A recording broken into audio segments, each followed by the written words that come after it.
Format numerology நேயர்களுக்கு நர்மதாவின் அன்பான வணக்கம். நம்மளுடைய சேனலில் தொடர்ந்து பல்வேறு விதமான ஃபார்மட் நியூமராலஜி மற்றும் ஆன்மீகம் சம்பந்தமான தகவல்கள் பார்த்துட்ருக்கோம். அந்த வகையில் இன்றைக்கி நம்ம பார்க்க போகிற இந்த ஒரு பதிவில் வாஸ்து ரீதியாக நமக்கு இருக்கக்கூடிய பல்வேறு விதமான சந்தேகங்களுக்கு தெளிவான பதில் கொடுக்கறதுக்காக நம்ம கூட இன்றைக்கி ஃபார்மட் நியூமராலஜியினுடைய தந்தை டாக்டர் மகா தனசேகர் ராஜா அவர்கள் நினைஞ்சிருக்கிறாங்க. வணக்கம் சார். வணக்கம்மா. சார், வாஸ்து அப்படின்றது பொதுவாக மக்களுடைய பார்வையில் ஒரு கட்டடம் தான் வாஸ்து. அங்கே கிச்சனை எப்படி அமைக்கணும், ஒரு பெட்ரூம் எப்படி அமைக்கணும், ஹால் எப்படி அமைக்கணும், இதுதான் வாஸ்து அப்படின்ற மாதிரியான ஒரு பார்வை இருக்குது சார். அதுதான் வாஸ்துவா இல்லை அதை தாண்டி வாஸ்துவில் நிறைய விஷயங்கள் இருக்கா சார்? பொதுவாகவே நான் சொல்லுவேன், வாஸ்து அப்படின்னாக்கா அது வாஸ்து மிகப்பெரியது. வாஸ்து மிக மிக பெரியது தான் வாஸ்துன்றது. அது அளவுகோல் எடுத்து அளக்க முடியாதது வாஸ்து. இப்படி இருந்தால் வாஸ்து வேலை செய்யும், அப்படி இருந்தால் ஒரு வேலை செய்யும், இப்படி இருந்தால் ஒரு பவர் கொடுக்கும், அப்படி இருந்தால் ஒரு பவர் கொடுக்குங்கிறது வாஸ்து. தேவை எது இருக்கோ அதை மட்டும் செஞ்சுட்டாவே வாஸ்து கரெக்டாக வேலை செய்யும். நீங்கள் கேட்குற மாதிரி ஒரு பில்டிங்கில் இது இருக்கணும், அது இருக்கணும், இந்த ரூமுக்குள்ளே அந்த ரூமுக்குள்ளே இது வைக்கணும், இந்த ரூம் இந்தந்த இடத்துல இவ்வளோ இருக்கணும், அப்படிலாம் கூட இருக்குது. வேணா இப்படி வீட்டுக்குள்ளே இருக்கிறத ஒன்று சொல்லிவிட்டு வீட்டுக்கு வெளியே இருக்கிறது முக்கியமானது சொல்கிறேன். இப்போ ஒரு வீடு இருக்குது. ஒரு வீடு சதுரம் இல்லைன்னா செவ்வகம், ரெக்டாங்கிள் அல்லது ஸ்கொயர் அப்படி இருக்கணும். வாசல் நடுவில் இருக்கணும். அப்போ முழுமையான வாஸ்து அதுக்குள்ளே வேலை செய்யும். காற்றுக்குள்ளே காஸ்மிக் எனர்ஜியும் உள்ளே வந்துடும். வீடு ஃபுல்லாக நல்லா ஸ்மூத்தாக இருக்கும். அதில் வாழ்கிறவங்களுக்கும் ரொம்ப ஹாப்பியாக இருப்பாங்க. இல்லை ஒரு பிரச்சனை இல்லாமல் இருக்கும். சரி, அது எல்லாத்துக்கும் கிடைக்காது, கட்டிகிட்டு இருக்கிறவங்களும் கிடைக்கும். நாங்களே அப்பார்ட்மெண்ட்ஸ்லாம் கிடைக்காது. சரி, அது கரெக்டு தான் சொல்கிறேன். அப்பார்ட்மெண்ட்ஸ் தனி வீடு கட்டக்கூடாது, இண்டிவிஜுவல் ஹவுஸு அதெல்லாம் கட்டிக்கிடலாம், அப்புறம் பார்க்கலாம். அப்போ இருக்கும்போது உங்களுடைய வீட்டுக்குள்ளேயே எந்த ரூம் சின்னதாக இருக்கணும், எந்த ரூம் பெருசாக இருக்கணும், எது எங்கே இருக்குன்றது இப்போ எல்லோரும் தெரிஞ்சு வச்சுக்கிட்டீங்க. ஃபிங்கர் டிப்ஸில் கையில் வச்சுருக்கீங்க. வீட்டில் இருக்கிற ஹவுஸ் ஒய்ஃபுங்களே சவுத் ஈஸ்ட்டில் கிச்சன் இருக்கணுங்க, நார்த் ஈஸ்ட்டில் பூஜை ரூம் இருக்கணுங்க, சவுத் வெஸ்ட்டில் குபேரில் அதுதாங்க மாஸ்டர் பெட்ரூம்பு. இதெல்லாம் அவங்க சொல்கிறாங்க, எல்லாம் தெரிஞ்சு வச்சுருக்காங்க. ஆனால் இவ்வளோ தான் வாஸ்து நினச்சி நீங்கள் விட்டுறக்கூடாது. அதை சொல்லிக்கிட்டே போகலாம். உங்கள் வீட்டுக்குள்ளே ஒரு ரூம் இருக்கும். மாஸ்டர் பெட்ரூமும் பொதுவாக பெருசாக இருக்குன்னு எல்லோரும் சொல்லுவாங்க. அதுதான் அதுக்கு பேர் தான் மாஸ்டர் பெட்ரூம், பெருசாக இருக்கணும். ஆனால் இருக்கணும். மற்ற சில பேர் அந்த சவுத் வெஸ்ட்டில் ரூம் இருக்கணும்னு வச்சுக்கிடுவாங்க, ரூமு கணக்குக்காக காமிச்சிக்கிடுவாங்க. அதை தாண்டி வேறு எந்த இடத்துலையும் பெட்ரூமு பெருசாக இருக்கக்கூடாது. வாஸ்து வேலை செய்யாது. ஒன்று மாற்றிருந்தேன்னா மொத்த பில்டிங் உள்ளே வேலை செய்யாது. வாஸ்து சவுத் வெஸ்ட்டில் தான் இருக்கிறதுல பெருசாக இருக்கணும். அதை விட்டுட்டாக்கா இன்னொரு எது பெருசாக இருக்கலாம், நார்த் ஈஸ்ட்டும் பெருசாக இருக்கலாம், வசதியை பொறுத்து இருக்குது. ஏன்னா நார்த் ஈஸ்ட்டில் மேக்ஸிமம் யாரும் பெருசாக பண்ண மாட்டாங்க. ஏன்னா பூஜை ரூமுங்கும் போது பூஜை ரூமுக்கு இடம் கொடுத்தா போதும் அப்படிங்கிற அளவுக்கு வச்சுட்டு ரொம்ப பெருசாலாம் பண்ண வசதிப்படாது. பரவாயில்ல, சவுத் வெஸ்ட்டில் கூட இருந்தாலும் சரி. அதே மாதிரி அதை தாண்டிட்டு நார்த்து வெஸ்ட்லேயோ சவுத் ஈஸ்ட்லேயோ இதை தாண்டி பெரிய ரூம் இருக்கக்கூடாது. இந்த ரூம் பெருசாக இருந்தால் இல்லைனாக்கா சில பேர் நைரேஜின்னு இருக்கும், அதில் பெருசாக கட்டக்கூடாது. சரி, இது சின்னதாக உங்களுக்கு அது ஒரு சின்ன குட்டி டிப்ஸ். அது நேரம் அதுக்குள்ளே தாண்டி நிறைய சொல்லியிருக்கிறேன். சரி, அது இதை தாண்டி ஒரு வீடு நீங்கள் ஷிஃப்ட் பண்ணுறீங்க, வாடகை வீட்டில் சொந்த வீட்டுக்கு போக போகிறீங்க. சின்ன வீட்டில் இருந்து சொந்த வீடு வாடகை வீடு வச்சுருக்கீங்க, சின்ன வீடாக இருக்குது, பெரிய வீட்டுக்கு போக போகிறீங்க. ஆமாம், சின்ன பிள்ளைங்களாம் இருந்துச்சுங்க. அப்போ அன்றைக்கி வசதிக்கு ஒரு சின்னதாக ஒரு அப்பார்ட்மெண்ட்ஸ் வாங்கிட்டீங்க, ஃப்ளாட்டு. பசங்களாம் பெருசாகிருச்சு, பத்தாது தான். அப்போ வேறு இடம் போகணும். எந்த இடத்தை நோக்கி நகர்றது அங்கேயே வாஸ்து வேலை செய்யும். ஏன்னா உதாரணத்துக்கு ஒன்று சொன்னால் தானே உங்களுக்கு ஓஹோ, ஒரு இடத்த தாண்டி ஒரு இடத்த மூவ் பண்ணாலே வாஸ்து வேலை செய்யும், கண்டிப்பாக செய்யும். உங்கள் வீடு இப்படி இருக்குது, ரோடு இப்படி இருக்குது, உங்கள் வீடு இருக்குது, வழிநடுக்க வீடுங்களாக இருக்கும், எதிர்க்கும் வீடுங்களாக வழிநடுக்க இருக்கும். அதான் வீடு, உலகம் ஃபுல்லாக அப்படி தான் இருக்குது. உங்கள் வீட்டு கேட்டும் எதிர் வீட்டு கேட்டும் எக்ஸாக்டாக ஒரே அளவுகோலில் இருக்கக்கூடாது. சரி, இது என்ன சார், நம்ம வீடு கட்டுறதுலையாவது வாஸ்து பார்க்குறது அப்படின்றது ஓகே, எதிர் வீட்டுக்காரனோடது நம்மளது சரியாக இருக்கணுன்றது எப்படி சார்? அப்படி இருந்துச்சுன்னா அந்த 2 பேரில் யாருன்னா ஒருத்தர் தான் அந்த வீட்டில் இருப்பாங்க. அவங்க யாரும் நீங்கள் யாரும் தான். வேணா ஃப்ரெண்டாக வந்ததுக்கப்புறம் ஃப்ரெண்டாக ஆகிக்கிங்க, அது வேறு. ஆனால் அதை ஆக்க விடாது. ஆமாம், விரோதியாக தான் ஆக்கும், ஃப்ரெண்டாக ஆக்க விடாது. ஃப்ரெண்டு நாங்கள் ஆகிட்டோங்க, நாங்கள் 2 பேரும் ஃப்ரெண்டாக தாங்க வந்தோம். நீங்கள் வந்தீங்க, ஆனால் ஃப்ரெண்டாகவே போக மாட்டீங்கன்ற மாதிரி. உங்கள் 2 பேரில் யாருன்னா ஒருத்தர் தான் அங்கே இருப்பீங்க. அந்த 2 பேரில் ஒருத்தருடைய வீடு கொஞ்சம் நல்லா வாஸ்துக்குள்ளே நல்லா பவராக வச்சுக்கிட்டுன்னு நீங்கள் இருப்பீங்க. அங்கே எதனா குறைபாடுதுன்னு அவங்கள யாருமே இருக்க விடாது. அவங்க டெனண்ட்டு வாடகைக்கு வந்தவங்களாக இருந்தாலும் சரி, இல்லை சொந்தமாக கட்டின வந்தாலும் சரி, சொந்தமாக கட்டியிருக்காங்க அவங்களும் இருக்க விடாது, நவுத்தி விட்டுரும். நகர்த்தி விட்டு நவுத்துனா நாங்கள் வேறு வீட்டுக்கு போயிடுறோம். ஆனால் வேறு வீட்டுக்கு போகிறது பெருசு இல்லைங்க, உங்களை ஒரு வழி பண்ணி விட்டுரும். அது ஒரு வழின்னா என்னது, பிஸ்னஸில் ரொம்ப டிஸ்டர்ப் பண்ணி விட்டுரும். அப்போது இப்போ நீங்கள் கேட்ட மாதிரி எதிர்க்க இருக்கிறதுக்கு நாங்கள் என்னங்க பண்ணுறது, எங்கள் வீட்டை தாங்க நாங்கள் வாஸ்து அது கூட பார்த்து சரி பண்ணிடலாம், நிறைய குறைய சரி பண்ணிக்கலாம். இல்லை சொல்கிறேன், எதுக்கு சொல்ல வந்தேன்னா இதெல்லாம் வாஸ்து வேலை செய்யுன்றதுக்காக தான். ஒரு ரோடு இருக்குது, ரோட்டில் 4 ரூம் மாதிரி போட்டு கட்டினாவே வாஸ்து உள்ளே வந்துடுவார். அங்கேயே வாஸ்துனுடைய எல்லாம் அவங்க மூட்டை முடிச்சுலாம் கொண்டு வந்து வந்து உட்காந்துருவாங்க. வாஸ்துக்கு உண்டான சமாச்சாரங்கன்னா அவங்க உள்ளே வந்துடுவாங்க. ரூம் மாதிரி உள்ளே போட்டிங்கன்னா வேலை செஞ்சிடும். அப்போது நீங்கள் எந்த இடத்த திசை நோக்கி நகர வேண்டும் அப்படின்னு ஒன்று இருக்குது. நீங்கள் எங்கே இருக்கீங்களோ உங்களுக்கு சிம்பிளாக நீங்கள் புரிகிற மாதிரி நீங்கள் உங்கள் வீடு கிழக்கு திசை நோக்கி வீடு இருக்குது, நீங்கள் அங்கே நின்றுக்குங்க. கேம்பஸ் இருக்கும், அதை வச்சுக்கிட்டிங்கனாக்கா கிழக்கு நல்லா ஏறமாறு காட்டும்.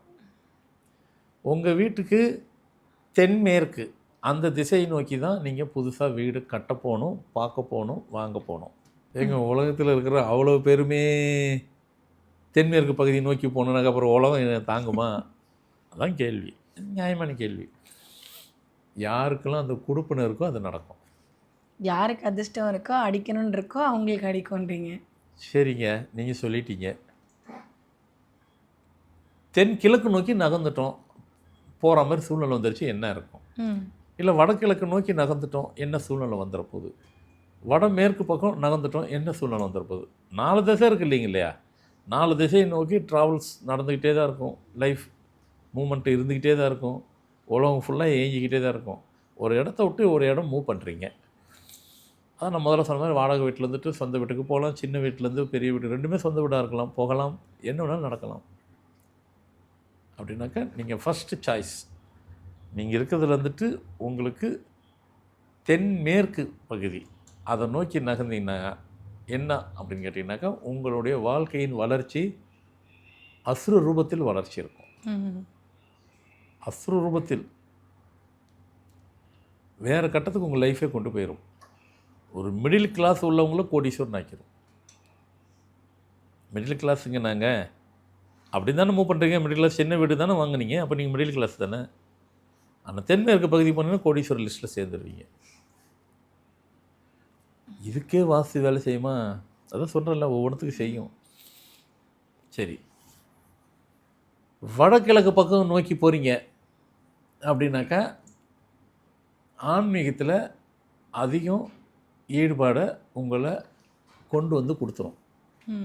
ஃபேமிலியில் அவ்வளோ பேரையும் ஆன்மீகத்தில் ஈடுபாடு போட்டு, சரிங்க எனக்கு அதாவது போகிறேங்க போய்க்கிறேங்க, ஒன்றும் தவறு இல்லை. தென்கிழக்கு நோக்கி அங்கே எங்களுக்கு வசதி அதாங்க பட்டுச்சு, அப்படி போயிட்டாங்க. வசதி பட்டுச்சு, சில பேர் தெரியாமல் போயிட்டீங்க. இப்போ நான் சொல்கிறதெல்லாம் தெரிஞ்சு போகலாம், தெரியாமலும் போகலாம். தெரிஞ்சு போகிறத விட தெரியாமல் போகிறது தான் அதிகம் இருக்கும். தென்கிழக்கு பகுதி உங்கள் இடத்துலேருந்து மூவ் பண்ணிட்டீங்க.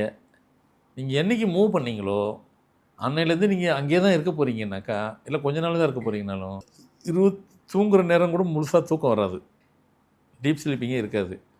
முழு நேரமும் டென்ஷனாகவே இருப்பீங்க. கெரியரில் இருந்தாலும் டென்ஷனு, பிஸ்னஸ் பண்ணாலும் டென்ஷனு, லைஃபே டென்ஷன் டென்ஷன் டென்ஷன். என்னமோ அதில் சொன்ன மாதிரி எந்த நேரமும் அப்படி இருக்கும். 3த்தையும் சொல்லிட்டீங்க, இன்னொன்று சொல்லலையே. வடமேற்கு பகுதியை மூவ் பண்ணிட்டீங்க அப்படின்னாக்கா, இப்போ ஏற்கனவே ஒரு வீடு நல்லா சொஃபிஸ்கேட்டடாக தான் இருக்கிறீங்க கூட வச்சுக்கிங்களேன். அங்கேருந்து வடமேற்கு பகுதியை நீங்கள் போயிட்டீங்க. அது நீங்கள் ஓனாகவும் இருந்திருக்கலாம், வாடகையில் இருந்திருக்கலாம். போகும்போது நான் பெரிய லெவலில் வீடு கட்டிட்டு போனீங்க அப்படின்னாக்கா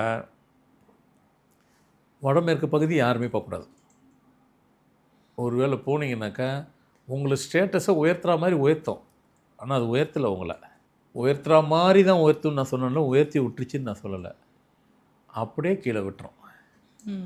அப்படியே கீழே விட்டு விழுந்ததில் எத்தனை பேர் லைவில் இருப்பாங்க, எத்தனை பேர் அலைவில் இருப்பாங்கன்னு சொல்ல முடியாது. உங்களுக்கு புரியுது இல்லையா? புரிகிறது. லைவ் அலைவுனா லைவ் அலைவு நீங்களே டிக்ஷனரி எடுத்து பார்த்துக்கிறீங்க. அப்படி கொண்டு போய் விட்டுருவோம். கொடூரமான மூமெண்ட் அதுதான். அப்போ வாஸ்துல அந்த 4 திசையில் மூவ் பண்ணாலும் 4 விதமான வாழ்க்கையை உண்டு அது கொடுக்குது. அப்போ வாஸ்துனுடைய பவர் இப்போ புரிஞ்சிருக்கும். வெறும் சில பேர் சொல்லுவாங்க சார் வாஸ்துலாம் வந்து அது யூடியூப்பில் கூட எந்த இதையும் அடிச்சு விடுவாங்க. அதெல்லாம் ஒன்றும் கிடையாதுங்க. நடக்கிறது நடக்க தாங்க போகுது. நடக்கிறது நடக்க தான் போகுது. அதை தான் நானும் சொல்கிறேன். நான் நடக்கணும்னு ஒன்று இருந்தால் தான் உங்களுக்கு நடக்குன்றது தான். அதை கண்டிப்பா. கொஞ்சம் திருத்திக்கிங்க. ம். உங்களுக்கு நல்லது அதான் இன்னொரு வார்த்தை நல்லது அப்படின்னு ஒன்று இருக்குது. அது நடக்கணும்னு இருந்தால் தான் இதெல்லாம் நீங்கள் பார்ப்பீங்க, இதெல்லாம் செய்வீங்க. அது இல்லை அப்படின்னாக்கா நீங்கள் அதை பார்க்கணுங்கிற அவசியமே இல்லை. அது ரூட்டுக்கு அது போக்கில் விட்டிங்கனாக்கா அது போக்கில் உங்களை கூட்டி போயிடும். ம். ஆனால் நீங்கள் வாழ்கிற வாழ்க்கையை வாழ விடாமல் பார்த்துருது அது பார்த்துறது இல்லையா? அதுதான் வாஸ்து. ம். அப்போ வாஸ்து பகவான் எதுக்கு சும்மா விளையாட்டுக்காக சொன்னாங்க? அதெல்லாம் வேலை செய்யும். நீங்கள் எவ்வளோக்கு ப்ரியாரிட்டி அது கொடுக்குறீங்களோ, அதுக்கு எவ்வளோ முக்கியத்துவம் கொடுக்குறீங்களோ, அதை எவ்வளோ பர்சன்டேஜ் சரி பண்ணுறீங்களோ, அவ்வளோ பர்சன்டேஜுக்கு உண்டான வாழ்க்கை கிடைக்கும். வேறு ஒன்றும் கிடையாது. ஓகே. ஸோ அதனால் இப்போ புரிஞ்சிருக்கும் உங்களுக்கு. ஓஹோ! வாஸ்துல இவ்வளோ பெரிய விஷயங்கள் இருக்குது. ஐயா நீங்கள் சொல்கிறத பார்த்தா வாஸ்து நிறைய இருக்குது. நான் சித்தர்கள் படிக்கக்கூடிய வாஸ்தையும் படித்து சித்தர்கள் மூலிமா நான் தெரிஞ்சுக்கிட்டேன். இந்த வாஸ்துலாம் நான் இப்போ கொடுக்குற வாஸ்துலாம் பார்த்திங்கன்னா இதுக்குள்ளே கனெக்டிவிட்டியே கிடையாது. ம். சராசரி இருக்கிறதுலாம் இருக்காது. ஆமாம் இப்போ பாருங்கள், கோயிலுக்கு வாஸ்துலே பல இது இருக்குது. தனியாக வீடு பார்க்குறது வேறு, இண்டிவிஜுவல் வீடு வேறு, குவார்ட்டர்ஸுக்கு வேறு, அப்பார்ட்மெண்ட்ஸுக்கு வேறு, கோயிலுக்கு வேறு. ஏன்னா சனி மனிதனுக்கு வந்துட்டு வாஸ்து வந்துட்டு அதான் மனுஷன் வாழ்கிற வாழ்க்கைக்கு வாஸ்து வேறு, கோயிலுக்கு வேறு. இப்படி சொல்லி முடிக்கிறேன், உங்களுக்கு ஈஸியாக இருக்கும். ஒரு வீடு கட்ட போகிறீங்க. கட்டுறதுக்கு முன்னாடி காம்பவுண்ட்டை கட்டிட்டு வீடு கட்டினா அதை கட்டவே விடாது. ஓகே. முதல்ல காம்பவுண்ட்டு கட்டிட்டு இப்போ வீடை கட்ட போகிறீங்கன்னா உங்களை கட்டவே விடாது. இப்போ ஒரு லேண்ட் வாங்கி அதுக்கு ஒரு நமக்கான இடம் அளந்து வேலி கட்டிட்டு ஆரம்பிச்சா கூட கட்ட விடாது. ம். என்னங்க இப்படி சொல்லிட்டீங்க? ஏங்க இப்போ நம்ம ஒரு இடம் வாங்கியிருக்கிறோம், நம்ம வேலி மாதிரி கட்டிட்டு தானுங்க அதுக்கப்புறம் உள்ளுக்குள்ளே நம்ம பில்டிங் ஆமா. கட்டணும். ம். அப்போ தானுங்க நமக்கு சேஃப்டி. கட்டாமல் எப்படிங்க இருக்க முடியும்? கேள்வியெல்லாம் நியாயம்தான். இப்போ நான் அப்படி இடம் வச்சுருக்கிறேன், காம்பவுண்ட் வால் போட்டிருக்கிறேன். 2 வருஷமா 5 வருஷம் கழிச்சு நம்ம வீடு கட்ட போகிறேன். காம்பவுண்ட் வாலுக்குள்ளே வீடு இருந்தால் நமக்கு சேஃப்டி தானே. ம். உங்களை கட்ட விடாது. ஆனால் முதல்ல சொல்லுங்கள் 2 வருஷத்தில் சொல்லணுன்னீங்க, அப்படியே தான் 5 வருஷமாக ஷிஃப்ட் ஆயிரும். 5 வருஷம் ஆனாலும் பரவாயில்லைங்க, காசை சேர்த்து வச்சுருவீங்க அப்படின்னு சந்தோஷம் தான். உங்களை கட்ட விடாதுன்னு சொன்னேன். ம். இல்லைங்க நான் பூஜையெல்லாம் போட்டு ஆரம்பிக்க போகிறேன்னு 4 கடத்திடும். அப்போ நாங்கள் கட்டியே வேணுமே பதில் சொல்லுங்கள். கட்டியே ஆகணும் பதில் சொல்லுங்கள். ஒன்றும் கிடையாது. ஒரு சைடு சேவரை தட்டி விட்டுருங்க, ஒரு பாதி. அதான் சொல்யூஷன். அப்படி ஃபுல்லாக போட்டிங்க, ஒரு போர்ஷனை ஒரு இது தட்டி விட்டுருங்க.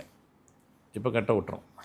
ஒரு சின்ன கரெக்ஷன் ஆச்சுங்களா? இப்போ ஒரு வீடுக்கு காம்பவுண்ட் வால் கட்டிட்டு கட்டினா கட்ட விடாது, தட்டிட்டாக்க கட்ட விட்டுரும். ம். கோயிலுக்கு இதே வாஸ்து. கோயிலுக்கு காம்பவுண்ட் வால் முதல்ல கட்டணும், ம். அப்புறமா தான் கோயிலை கட்டணும். ஏன் சார் ரெண்டுக்கும் அப்படி வித்தியாசம் சொல்கிறீங்க? அதை தான் முதல்ல சொன்னேன். வீட்டுக்கு வாஸ்து பார்க்குற வழிமுறை வேறு, வேற. ம். கோயிலுக்கு பார்க்குற வாஸ்து வழிமுறை வேறு. இப்போ நீங்கள் இந்த கேள்வி கேட்டதுக்காக இன்னொரு டிப்ஸ் கூட கொடுக்குறேன். கோயிலுக்கு வாஸ்து வந்துட்டு கோயிலில் உள்ள மூலவர் வெளியே ரோட்டில் நின்னா தெரியணும். ம். தெரியுதா இல்லையா? எல்லா தெரியுது கோயிலுக்கும் சார், வெளியே எல்லா நின்னாலே கோயிலும் தெரியும். ம். ஆனால் அதே வீட்டுக்குள்ளே பூஜை ரூம்பு, அங்கேயும் சாமி இருக்குது. வீட்டுக்குள்ளே இருக்கிற பூஜை ரூம்பு வெளியே நின்னா தெரியக்கூடாது. ஆமாம் சார், நிறைய வீடுகளில் இந்த வீட்லேயும் அந்த மாதிரி நிறைய வீடு இல்லை, எங்கேயுமே தெரியக்கூடாது. தெரிகிற போல கட்டினா அதில் என்னென்ன நிகழ்வுலாம் நடக்கக்கூடாதோ அவ்வளோ நடக்கும். ம். இதுதான் வாஸ்து. அப்போ இப்போ புரிஞ்சிருச்சு. ஈஸியாக 2 தான் பாயிண்ட்டு சொன்னேன். கோயிலுக்கு வாஸ்து பார்க்குற வழிமுறை வேறு, வீட்டுக்கு பார்க்குற வழிமுறை வேறு. இது மாதிரி நிறைய சொல்லலாம், சொல்லிக்கிட்டே போகலாம். சும்மா அப்பப்போ 1 2 கொடுக்கும்போது அது உங்களுக்கு ஒரு ஓஹோ இவ்வளோ விஷயம் இருக்கா வாஸ்துல. எஸ் இருக்குது. அதனால் வாஸ்துக்கு குவார்ட்டர்ஸுக்குன்னா ஒரு வழிமுறை, அப்பார்ட்மெண்ட்ஸுக்கு வேறு, அதாவது ஃப்ளாட் அப்பார்ட்மெண்ட்ஸுக்குலாம் ஒன்று, இண்டிவிஜுவல் ஹவுஸுக்கு வழிமுறை வேறு, ஃபேக்ட்ரிங்களுக்கு வேறு, பெரிய பெரிய அப்பார்ட்மெண்ட்ஸ் இருக்கலாம் அங்கே வேறு, 10 மாடி 20 மாடி 50 மாடி அதுக்கு வேறு, ஹோட்டல்ஸுங்களுக்கு வாஸ்து பார்க்குற வழிமுறை வேறு. ஒவ்வொன்றுத்துக்கும் ஒன்று வழிமுறைகள் வேறுபடும், மாறுபடும். இருந்தாலும் அது எதுக்கு எதை செய்யணுமோ அதை கரெக்டாக அதுக்கு செய்யணும். இதுதான் வாஸ்து. அப்போது வாஸ்துங்கிறது வாஸ்து ரொம்ப பெருசு, மிக பெருசு. இப்போ எல்லாத்துக்கும் புரிஞ்சிருக்கும். ஸோ அதாவது தெரிஞ்சுக்கிட்டு கரெக்டாக பண்ணுங்கள். நீங்கள் அதை மட்டும் சரியாக பண்ணுங்கள்.